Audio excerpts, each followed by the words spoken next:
we're going to show you how to install the dēzl OTR800 or 1000 Navigator in your vehicle. The process is the same for both devices, but today we will be working with the dēzl OTR800 Navigator. We will need the dēzl OTR Navigator, suction cup, magnetic mount, and vehicle power cable.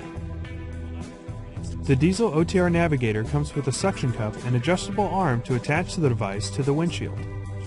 There is a second permanent screw-down mount included. It is recommended to have this professionally installed. We will not be covering its installation in this video. Please refer to your owner's manual for more information about installing this mount on the dashboard. Your device also includes a 1-inch ball mount compatible with select third-party mounting solutions. If you choose to use the ball mount adapter, you will need to remove the 4 screws currently in the cradle.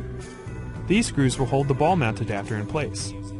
This mounting option will not fit in the included bracket. It is only intended for use in a third-party mount. Please refer to your owner's manual for more information on using this adapter.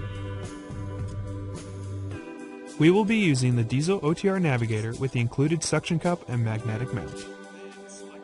First, loosen the nut on the magnetic mount and attach the suction cup.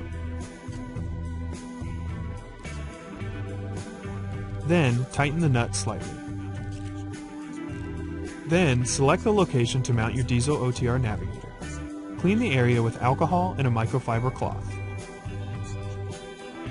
Warning: it is your responsibility to ensure the mounting location complies with all applicable laws and ordinances, and does not block your view of the road during the safe operation of your vehicle.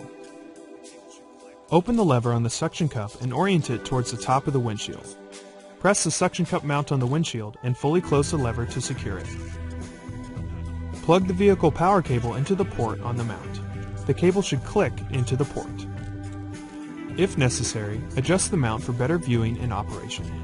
You may need to loosen the thumb screw on the suction cup arm and the nut on the ball mount. Some extra effort may still be required to adjust it. Tighten the thumb screw on the suction cup arm and the nut on the ball mount to secure the suction cup. Then, place the device onto the magnetic mount. Plug the other end of the vehicle power cable into a power outlet in your vehicle. The device will turn on once the vehicle provides power.